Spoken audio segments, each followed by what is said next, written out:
I did push record this time. Is this anybody's book? Whose book? Nope. All right.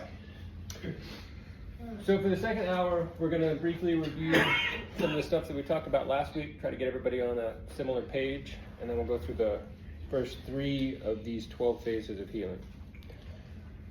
Anybody not familiar with somatic awareness? Anybody know what somatic means? Yeah. So generally it's like the physical aspect, right? Soma, the root word, is a Greek word that means body. So what we think about when we're talking about somatic awareness is kind of what was hinted at earlier, where it's like when you get into sobriety and your brain starts to function normally without substances or addictive behaviors, it can be a kind of an overwhelming experience, right? You probably feel all that emotional kind of stuff well up, right? You're probably starting to think a bit more clearly, and maybe you're thinking about like maybe some past traumatic stuff that's happened to you. Maybe you dwell on time wasted in your addiction, right? There's all sorts of things that can be sort of like a negative experience. Good? All right. So the reason that we focus on this first is this kind of lays the groundwork for all of the recovery that comes afterwards, right?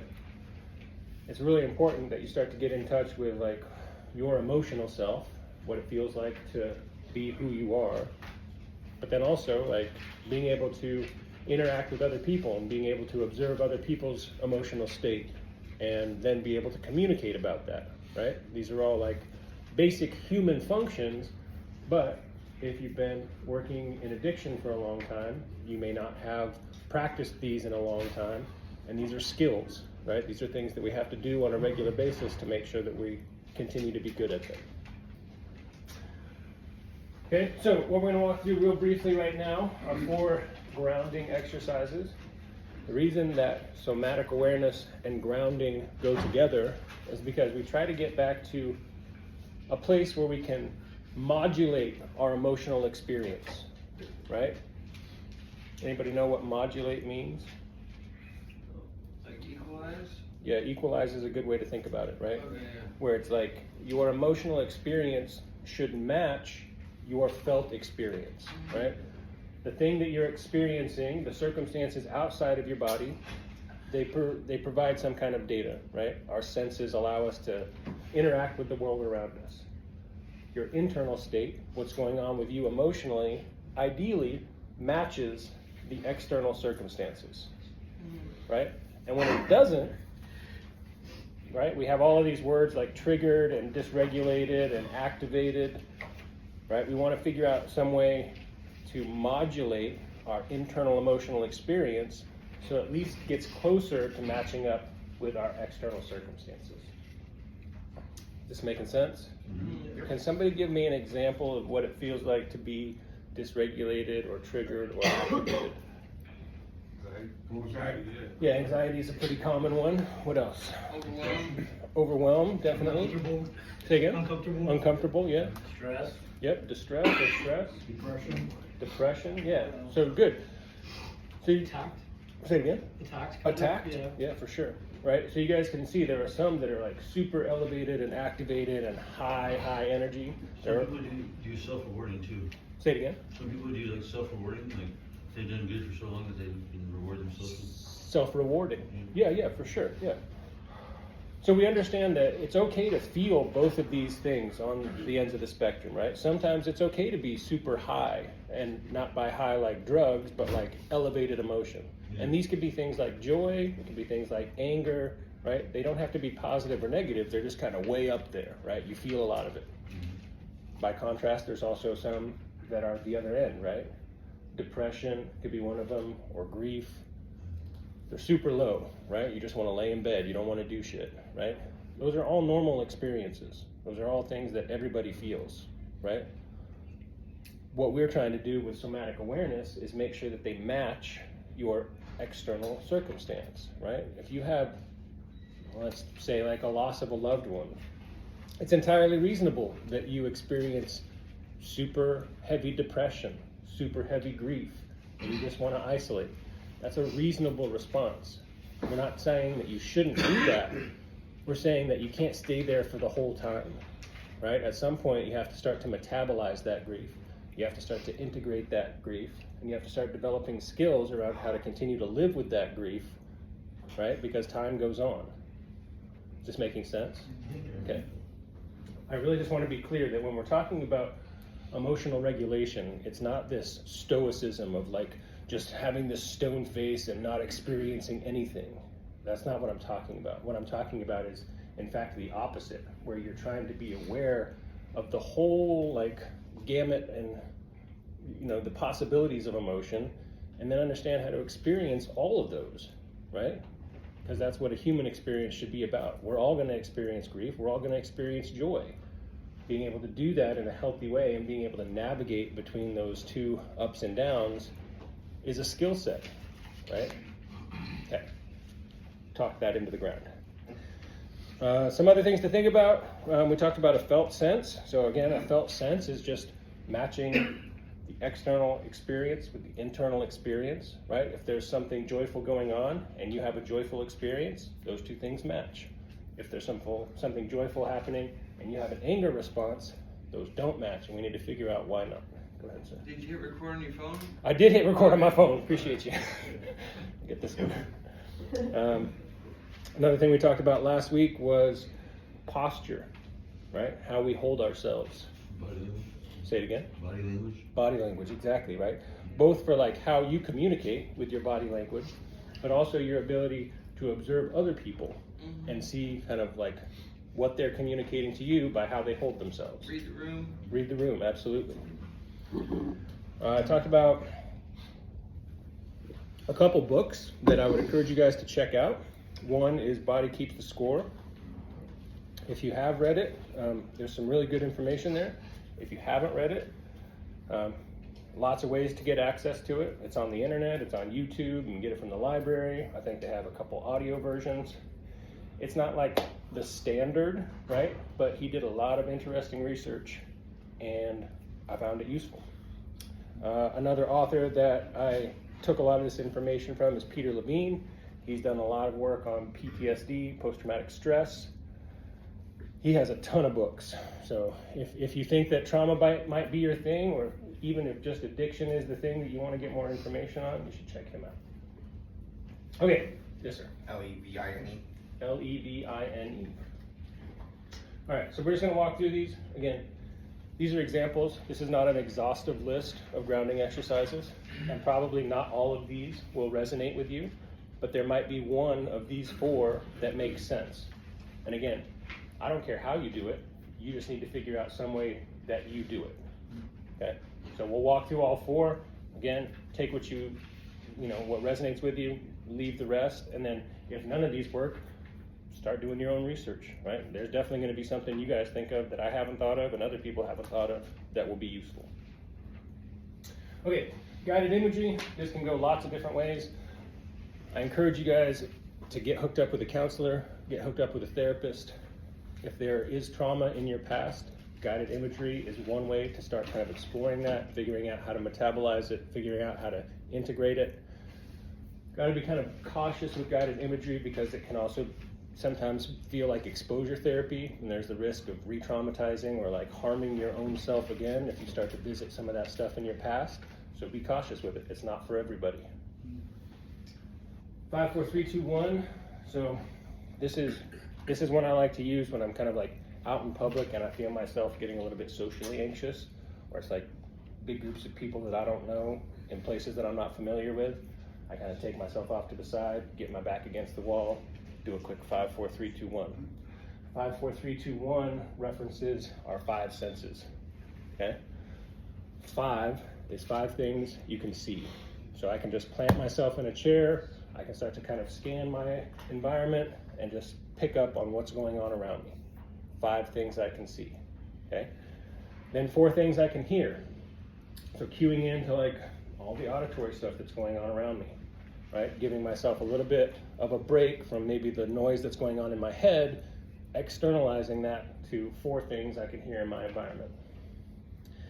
3 is smell, right? Again, often in our addiction, there are smells that are triggering, or there are smells that are tied to memories or experiences, right? Again, those can be activating or re-traumatizing. They can also be the opposite, right? You have smells like lavender, or maybe like the soap that your wife uses on your clothes that can be actually like calming. They can start to regulate your nervous system. So 3 things you can smell. 2 things you can touch, right? So this is just sort of like establishing my physical boundary, right? What is within my arm's length that I can touch that gives me somewhere else to put my attention? It could be like the fabric of your clothing, textures on the wall or the floor, right? Keep your personal boundaries. This isn't touching other people, but right, something that sets up your physical boundaries. And then 1 is something you can taste, right? So pop in a piece of gum or grab a mint. If you do Zins or if you smoke a cigarette, all of these ways are ways to kind of focus your attention. So the idea behind 5, 4, 3, 2, 1 is to kind of take your attention from your internal state, right? Kind of the mental churn that we go through, or the mental or the emotional distress that we feel, and break up those ruminating thoughts by cueing in to our sensory experience. This makes sense? I feel like I'm talking a lot because my caffeine's kicking in and I want to get going. Until you crash. Just, yeah, exactly. I'm gonna take a breath. All right, number 3 is tapping. Bilateral stimulation. Anybody familiar with EMDR? Yeah, so these are all kind of in the same vein, where we give our physical body something to respond to, and that kind of short circuits what's going on psychologically. So you could do this physically by choosing points to tap, going back and forth. Again, with this one I offer caution because, you know, some people have physical waypoints on their bodies that are tied to their previous use or their previous trauma. So I had a guy who was a heroin user.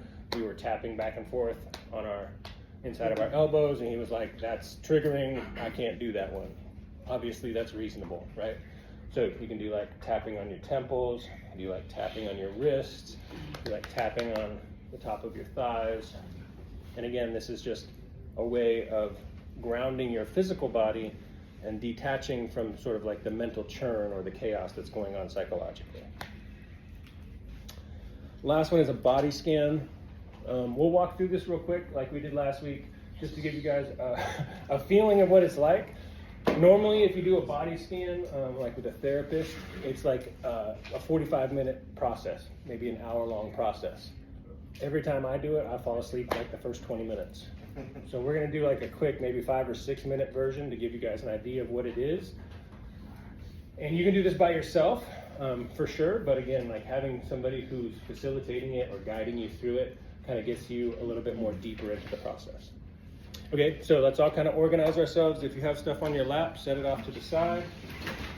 I'm going to invite you to sit comfortably, whatever that means for you. So maybe that's sitting up nice and tall. Yeah, maybe that's slouching. I want you guys to kind of cue into the ideas about posture that we talk about, right?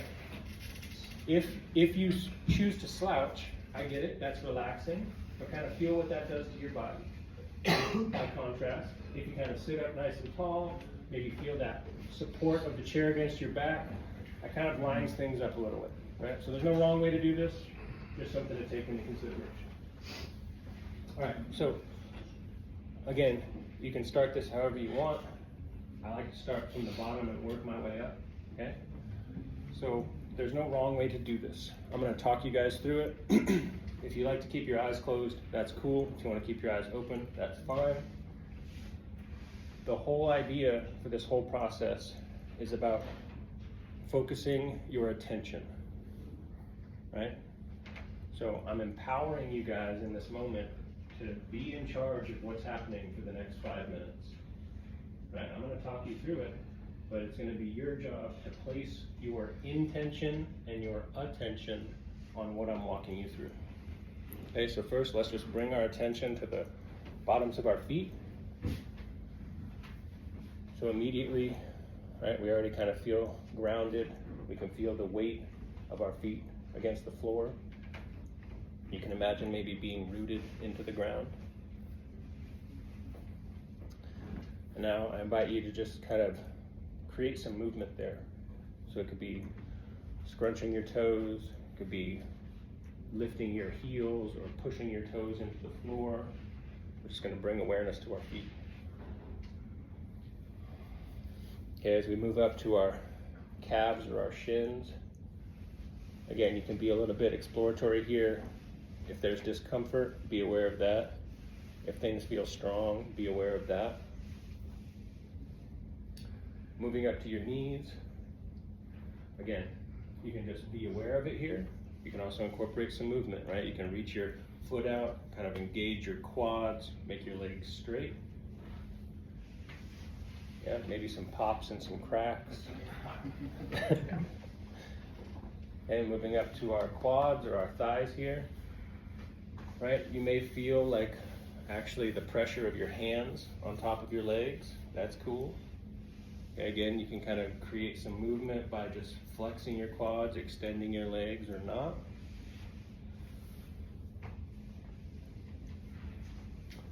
Okay, the legs is kind of the easy work. Now as we get up into our belly, right, you can feel where your belly button is. If you'd like to, you can place one hand kind of right on your belly button and start to feel how your breath interacts with your belly button. So if you're sitting up tall and you take that big inhale through your nose, you should feel your belly button kind of push out against your hand. Right? The ability to take a nice deep breath is one sign of a regulated nervous system. If you're finding it hard to deep breathe into your belly, that's something to check in about. And moving up a little higher, maybe to your sternum, your rib cage. Okay, again, breath is a thing that can cue us in here. You can also physically kind of palpate. You can feel if there's things that feel tender, things that feel tight, things that feel soft. Right, all of these provide some information. And moving up to our chest, again, I invite you, you have the opportunity to kind of place one hand over your heart. Maybe you feel the muscles of your chest. Maybe you feel the bones of your sternum. Maybe you actually feel like your heart beat underneath your hand there.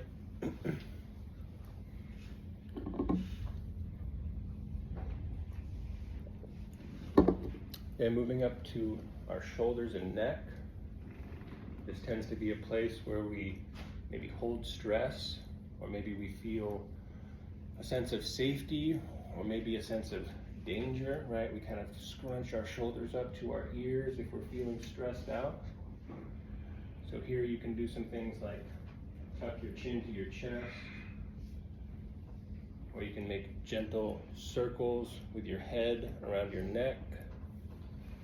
And again, this is all just information. If you do feel tension, or if you do feel discomfort, maybe that's a cue, right, that we can use later. Okay, moving up to our jaw or our face, right? Again, a place where we often hold some kind of tension or some kind of stress. So if you feel yourself clenching, you can kind of open your mouth and let your chin kind of hang a little bit. Again, you can maybe physically touch your face if you're into that, or again, just be aware of like where you feel tension around your lips or your eyes.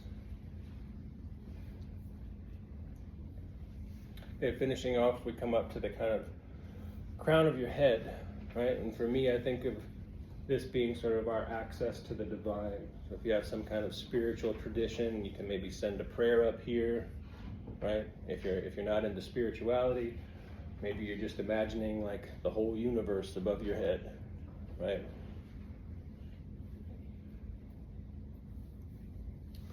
As we finish off here, if you do have your eyes closed, I invite you to open them. Just take a couple big deep breaths in through your nose, out through your mouth. Nice. Okay, so that was like 6.5, almost 7 minutes, right? What's some feedback that you guys are experiencing right now? Relax. Yeah. Mellow. Peaceful. I'm not afraid to say it. Horny. Horny. Yeah, and there's no wrong way, right? Absolutely, right? So, and this is exactly the point. Yeah, this is exactly the point, right? This is a time and an opportunity for you to kind of cue in to your felt experience, right? It's not always going to be good. It's not always going to be bad. It's just like a check-in, right? Like we talked about earlier. Now you have some data, right? If you did feel some tension in those spots, those could be things you start to explore later with a therapist, right? If you got nothing out of that, okay, right? Maybe this isn't the one for you. But you guys could see how it could be a tool, right? In a situation that could be distressing or overwhelming, this might be something you can implement to kind of change that trajectory a little bit. Okay, so 4 tools. Again, you have access to all of them. It's not an exhaustive list. If none of those work for you, hop on the internet and Google grounding exercises. You can put your feet in the grass. You can do push-ups until you pass out. There's all sorts of ways to do it, right? Any other questions on grounding tools before we move on? Awesome. Okay, so these 12 phases of healing I'm taking from a book by an author that I mentioned, Peter Levine. These are going to give us some kind of waypoints on the roadmap for healing. The roadmap for healing is what I'm going to connect to the hero's journey next week. So these are like 2 levels of the same stuff, but they're talked about in different ways. Okay, phase 1.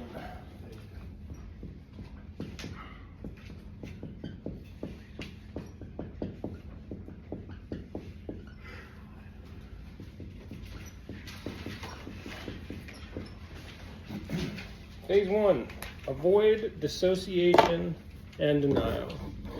So I'm sure you guys all remember when you made the decision to come to treatment, maybe you had a little bit of clean time before you came here, but often the process is that you decide to enter treatment and you need to spend some time in detox. Yes, sir. I thought we started out phase, or the 12 phases, or the 12 phases as 1 prep phase, 2 tracking, Yes. and then 3 discharge. So Correct. You are correct. These 3 phases are all prep phases. okay, thank you. Yep.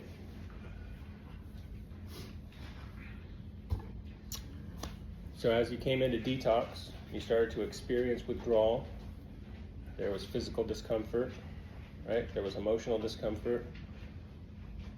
As withdrawal starts to subside, you start to have that maybe a little bit of mental clarity, right? Your mind starts to function a little bit, whatever word you want to use, better or clearer or more right?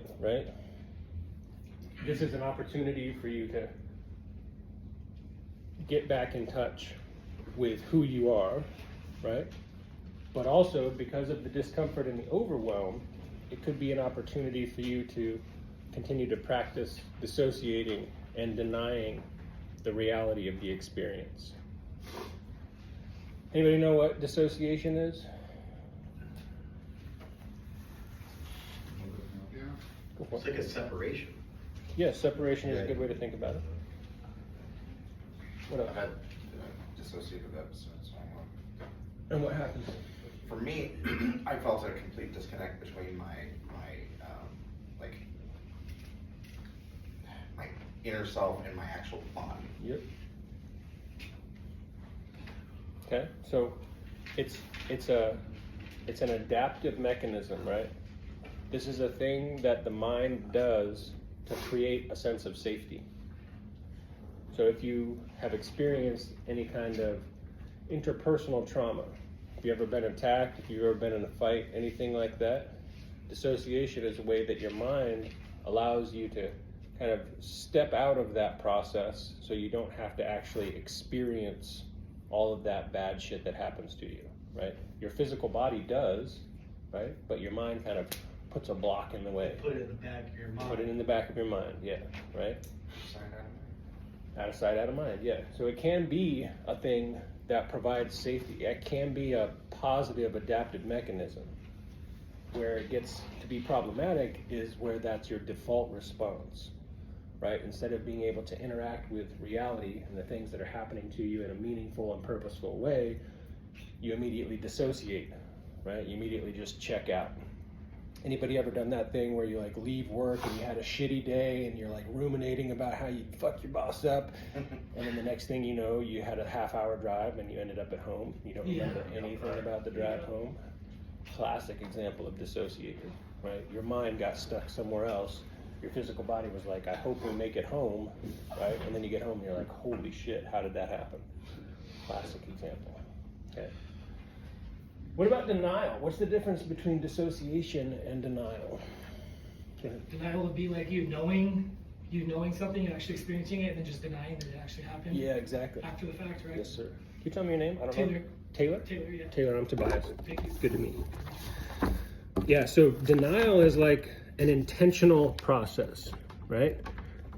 Different than dissociation, where dissociation is sort of like, not unconscious, but like a subconscious thing, right? And denial is like an active conscious choice, right? To not participate in the reality that's happening to you, or to say that it didn't happen, or to say that it wasn't as harmful as it was. Trying to block it out of your mind. Yeah, But exactly. it still exists. Yeah, exactly. Exactly. Right? And again, it's an adaptive mechanism, right? Our minds do this to us to create some sense of safety. So there are instances where this can be a positive thing, right? In the sense that in the moment, it reduces the harm that you experience, right?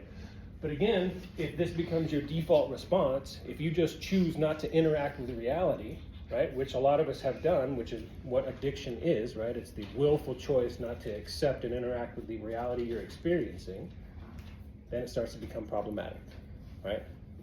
So we have to understand that even though these things can be useful, there needs to be other things that we build up, right? All of these tools, all of these skills that allow us to avoid these as much as possible, right?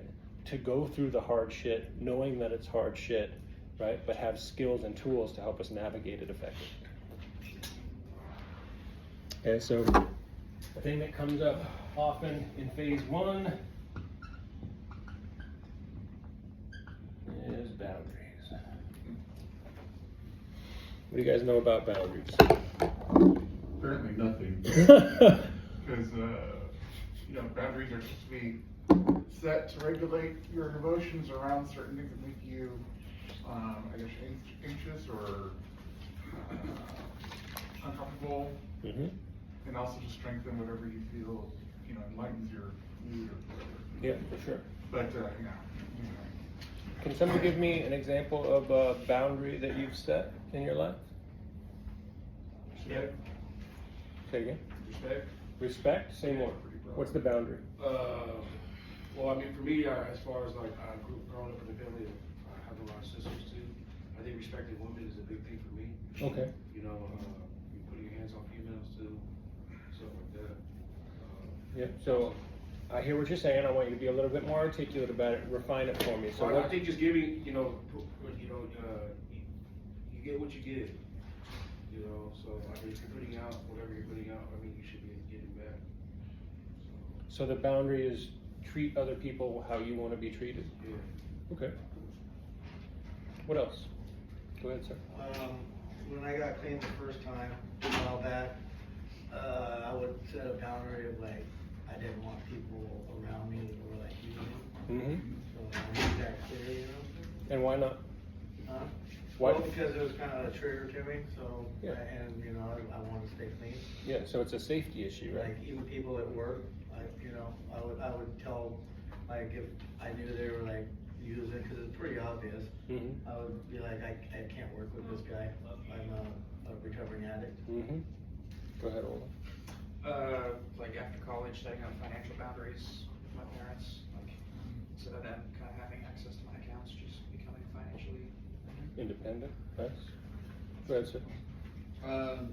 just having sex with only my partner. You said what now? Having sex with only my partner. Okay, yeah, so monogamy. Yeah. Okay, Exactly. cool, yeah. And same what's goes for her, you know. and what's the rationale behind the boundary? Just not like accepting like her doing it with other people to me, you know, and then me doing the same thing to her. The Mhm. rationale behind the boundary is like respecting myself in a sense. Sure, I guess, yeah. cool. Can you tell me your name again? Logan. Logan, thank you. Yeah, so Logan hits on a good point that I think is important, right? Because there's a difference between boundaries and rules. You guys know the difference? Okay.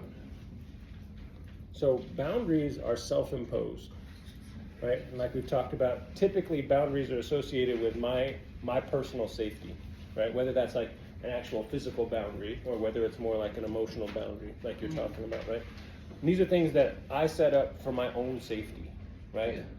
I'm going to use your example, but I'm going to tweak it just a little bit, okay? Okay, Yeah, so if we're in a relationship, I know that I feel safe when I know that my partner is not having sex with anyone else because I don't want to get a sexually transmitted disease, right? Yeah. If my partner's off having unsafe sex and then they come back and we have sex and I get a sexually transmitted disease, it's going to fuck my shit up, right? Yeah, absolutely. So I could impose a rule. A rule would be me trying to control my partner's behavior. I would say, you can't sleep with anyone else, right? Yeah. Boundary is me saying, I'm going to keep myself safe. You can do whatever you want, but if you do whatever you want, then we are not going to interact. Okay, yeah. You understand the difference? Yeah. The other person is going to do whatever they want. Absolutely, yeah. I can't, control it. yeah, and I really can't control it. If I impose that rule, there's really no way for me to enforce that. Mhm. The boundary, though, says you can do whatever you want, and then for me to stay safe, I'm not going to interact with you if you make those choices. Okay. You guys understand the difference? Yeah. Okay.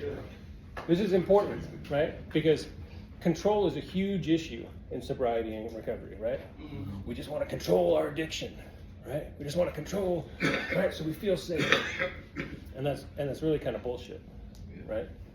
What we can do is set up scenarios where we have as much information as possible, right? We ask all the right questions, and we can say, okay, knowing what I know, I think this is what I need for me to feel safe in this situation. And then people are going to do whatever they want to do, right? If they choose to respect that and interact with you in the ways that you've expressed, then we have a clear boundary, right? Yeah. If they don't, then probably not going to spend a lot of time interacting with that person. Yeah. This making sense? Yeah. Yeah, it's an important thing because, again, once we get into sobriety, right, we're going to work on communication, we're going to work on establishing relationships, we're going to work on connecting. All of those things are important, right? What we're not going to try and do, hopefully, is try to control all of those with this vice grip. Like, if I can't control it, then it's not worth it. It's like, well, you're already kind of setting yourself up for a less than ideal experience. Yeah. Anything else on boundaries? Sir? It's almost like a waste of your own personal energy I agree. trying to enforce all that. I believe it is. You lose focus on what you're trying to accomplish. Indeed. Absolutely. All right, phase 2, grounding. Okay, so again, once we get comfortable avoiding dissociation and denial, once we get comfortable kind of interacting with reality in a meaningful way, right? The tools that we've developed have to be used, right? You can't overuse these either. You could do this minute to minute if you had to, but hopefully life is not that stressful, right? Maybe once or twice a day you kind of have to like settle yourself, right? But it's still an important skill that has to be repeated. Let's see, how do I want to talk about that? So, what can you guys, and there's no wrong answers, right? But what can you guys imagine, like if I hadn't put this list up here, what might be some other activities you could engage in or, Reading. yeah, exactly, that's what I'm looking for. It's like, go ahead. Oh, Well, I mean, if that hadn't been up there for like before I learned specifically, probably the body scan one is the one that I use the most for grounding. Like before I would like physically go outside into the grass, and, like feel my feet on the grass, Right. or lay down. Right. And just like literally be on the ground. Right, for sure. So there's tons of ways to do this, right? And again, I feel like the ways that are more physically oriented, where you have like a physical felt sense of being grounded, tend to be more useful and valuable. But again, there can be lots of different ways to do it. So the two ways that I have are belly breaths. What is it? Belly breaths. Any belly breaths? Oh, breaths. What's that one? The second one there, the first word? Dog, right there, no, down. Grounding. Oh, grounding. What's that last word, what's it say? Breaths. This says swaying, so I'm going to talk about both of those. Swaying? Yeah.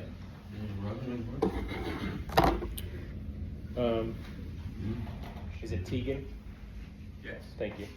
So just like Tegan mentioned, a really popular way that we ground ourselves is like taking your shoes off and putting your feet in grass, right? Literally like connecting to the ground. Say it again. Oh, I said, it's just that saying go touch grass. Go touch grass, exactly, right? So I kind of built off that a little bit with this swaying, and the thing that my therapist used with me, is exactly like, it's a tree vibe, right?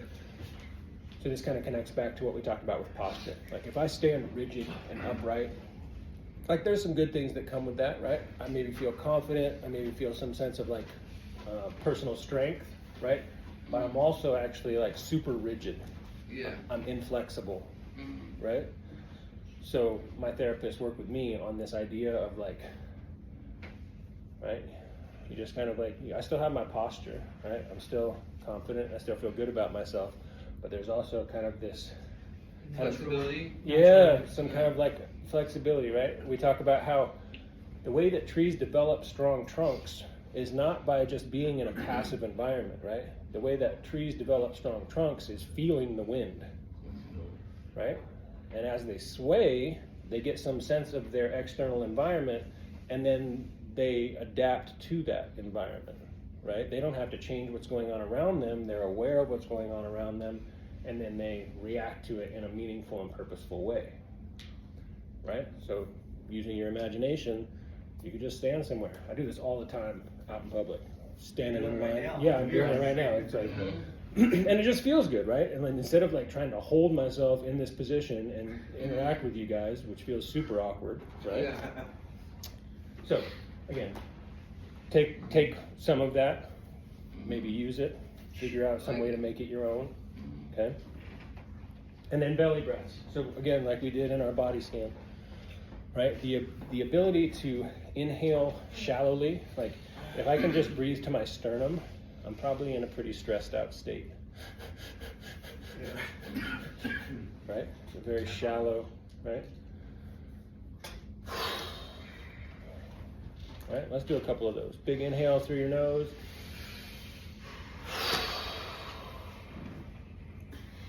Right, that deep sigh is a biological reset. Right, it is a cue for your physical body and your mind to be like, okay, hold on a second, what the fuck's going on? Relieve stress, right? And you can do that kind of subconsciously, but you can also do it actively and consciously. I'm stressed out, I feel my shallow breaths, I just need to be one big one.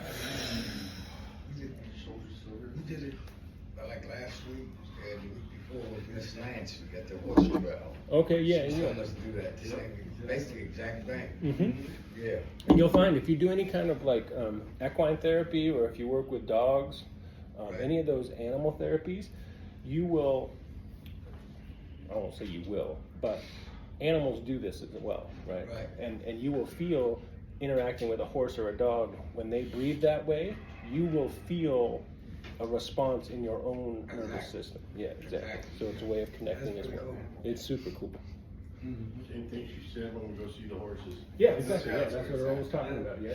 She explained it just like you are right there. It's almost like it's a thing. I didn't even make it up. I didn't even make it up. You're in the battleground.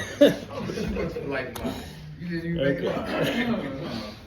So again, right? Deep breaths. However you do that, right? This is why exercise is so valuable, right? If you get yourself into a good hard workout, you're breathing really hard. What happens when you're done, right? When you finish that set, when you finish your whole workout, you feel relaxed, Less right? stressed. Yes, sir. Yo, when we went out to the horses once, we all got kind of in a circle group, and we were doing these breathing exercises, and a horse, he was like 30 feet away from us, and as we were breathing out, the horse just went as a reaction to our group. It's real life. Cool. Yeah. How well it worked. Absolutely. It's a great example. Yeah. Yeah. It's real shit. Question. Sure.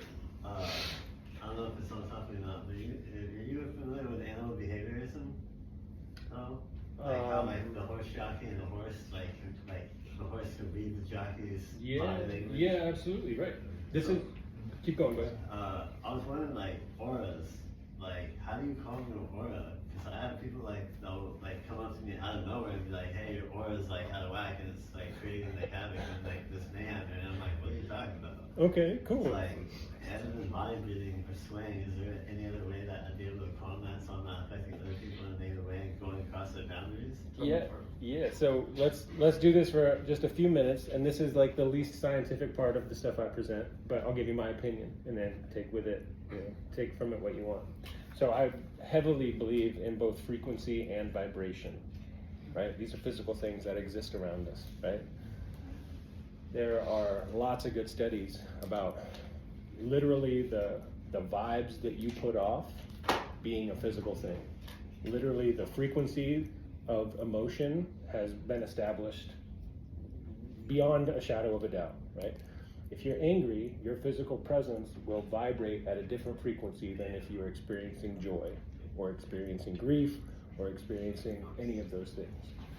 So I don't know that I necessarily believe in an aura, right? I don't know that I can see orange around you or anything like that. Maybe some people have that ability, I do not. But I can definitely feel if I stand next to a person, right, and their system is activated or triggered in some way, that impacts me. That makes sense. Yeah. Literally, physically, right? I'm not saying like the vibes are off. The vibes are off, but I'm saying like the way that they are vibrating, the frequency that they are putting off is a meaningful and real thing. So, to your question, is there a way that you can adjust that? All of these things. What was the vibe after we did the body scan? Super chill, right? Everybody in the whole room was like, well, everyone has their own experience, right? Everyone has their own experience. But generally speaking, right? Nobody felt angry, nobody felt aggressive, nobody felt like they were elevated, right? So, again, David, to your point, if somebody is referencing you as having some kind of vibe, whatever that is, be curious about it, and then see what you can do to manipulate your own thing, right? See what works for you to change the way that you're feeling, which will change the way that it's being communicated to other people. Does that make sense? Yeah. Cool. Good question. Good question. Okay, here we go. Phase 3.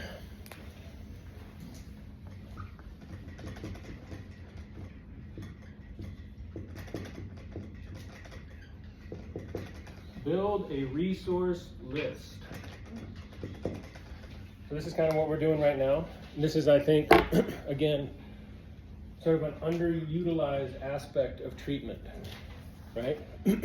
Let's say we got 2, 4, 6, 8, 10, 12, 14, 16, 18, 21 guys, 22 counting me guys in the room. That means that we have 22 different perspectives. We have 22 different levels of experience. 22 different personalities. 22 different personalities, 22 different, combined knowledge, right? Utilize each other, right? In this environment, when are you guys ever going to be, well, most of us will be at meetings and things like that again, so maybe you will be in environments like this. But, like, you guys can't leave. You're stuck here in this hallway, rooms, place. Well, we can leave. Sure. Yeah, you're right. I mean, yeah, you still have free will, of course. Yeah, you still have choice. But I'm saying, like, imagine what it would be like if you guys figured out how to not capitalize, but take advantage of the resources that are in this room, right? I'm sure some guy who works on cars, right? Who builds things, who's in construction, right? Who works with money or financially, okay? You guys see what I'm saying? Build this resource list now. Get everybody's number. Figure out what they do for work. Figure out where they're gonna be after you get out of treatment, right? Because now it's not just you going through this process. Now it's you going through this process with a little help from the guy who does construction, and a little help from the guy who works in finance, and a little help from the guy who works on cars. And maybe you don't need it for years, but having that resource list available when you do need to access it it can be life-saving. Go ahead. It's kind of like, I don't know if you ever watched the show Junkyard Wars, or like any like team building like thing where like you have to each get together and find out what tool to utilize and what people specify in. So like, you can find out to everything in life? Yeah. You do? Do you think, like, from my experience, like, in a work environment, people don't do that too often? No, they don't. Not often enough.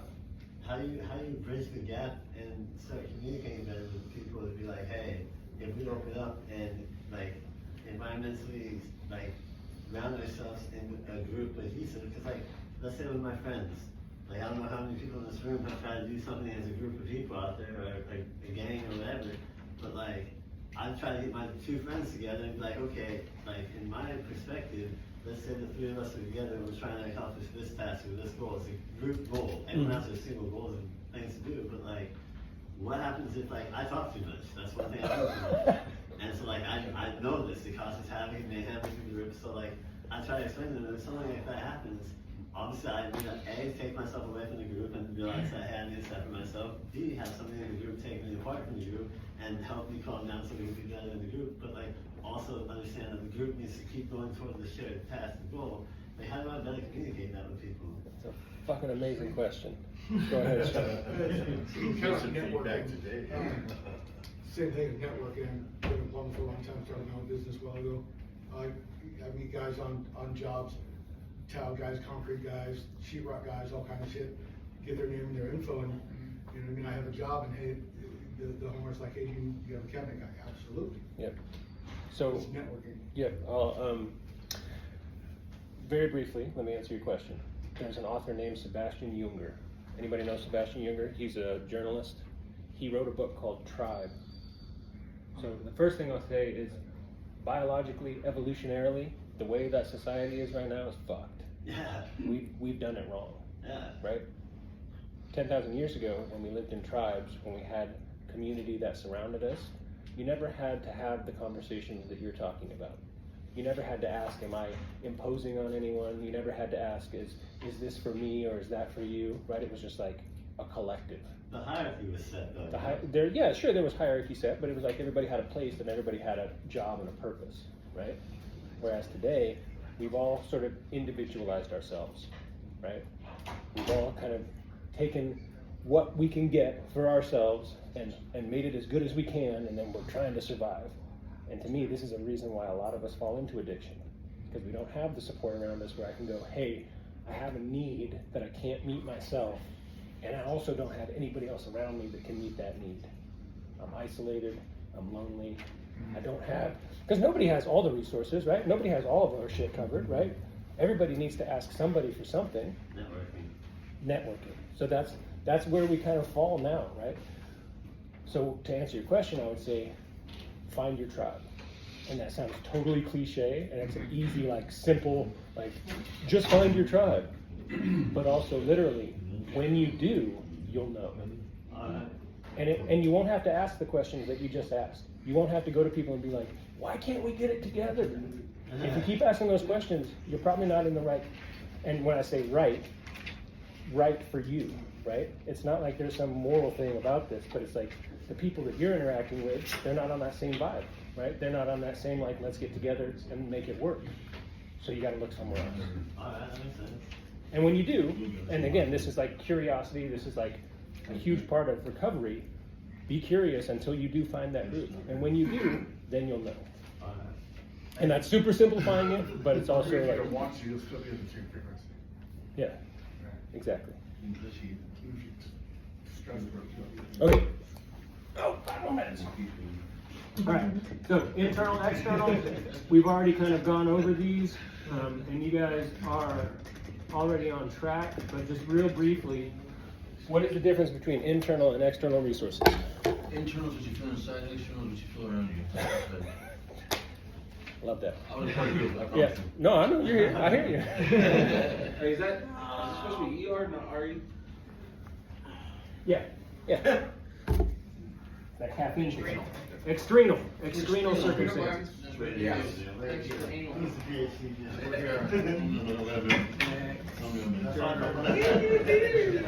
All right, look, we got 2 more minutes. Come on, stay with me. So what are some internal resources? Breathing. Could be, that's like physically, but go a little deeper for me. Meditation. Yeah, right? This is referencing our internal dialogue. This is referencing how we talk to ourselves. Grounding too, grounding. Grounding can be part of it. Breathing. Grounding, I feel, is kind of, it could be both, right? External is like doing the work, but probably good for your head as well.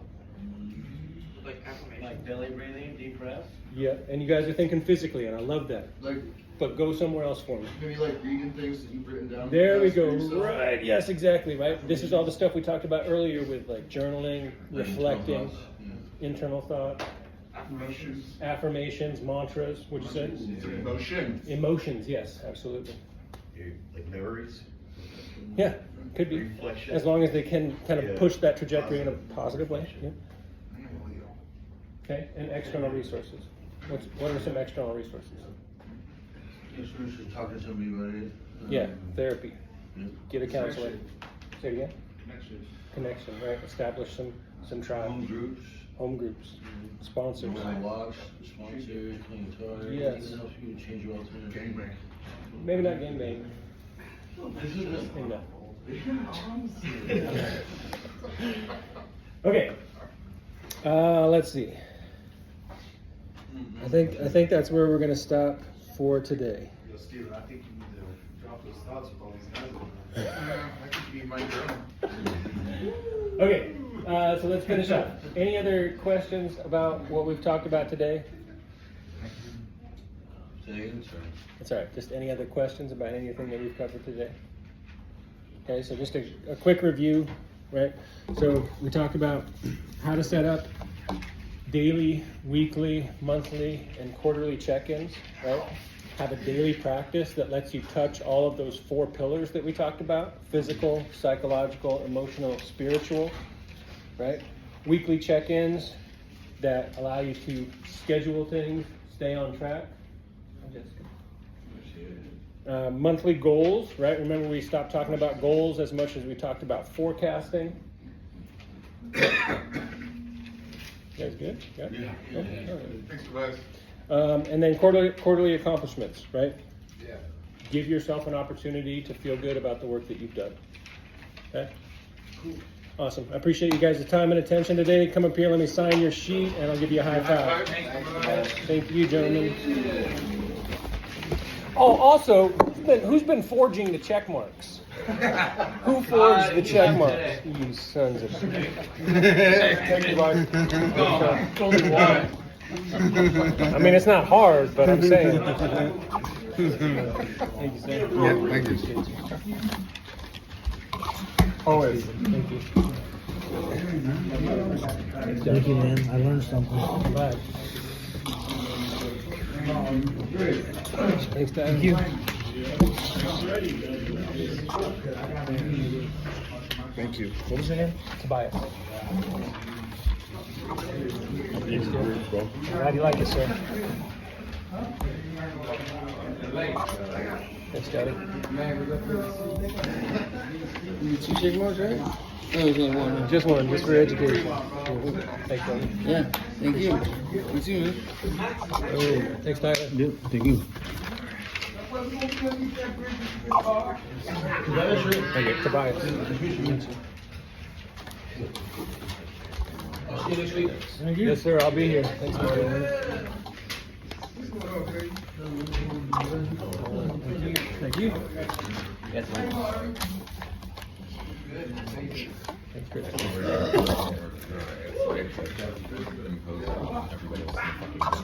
Yeah. Thank you. Good, Oliver.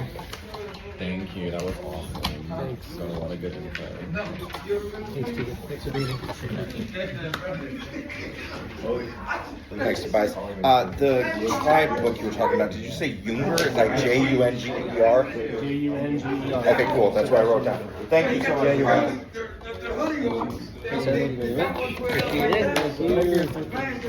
Oh, yeah. It goes all the way up. Yeah, it's all... Thanks, Shane. Appreciate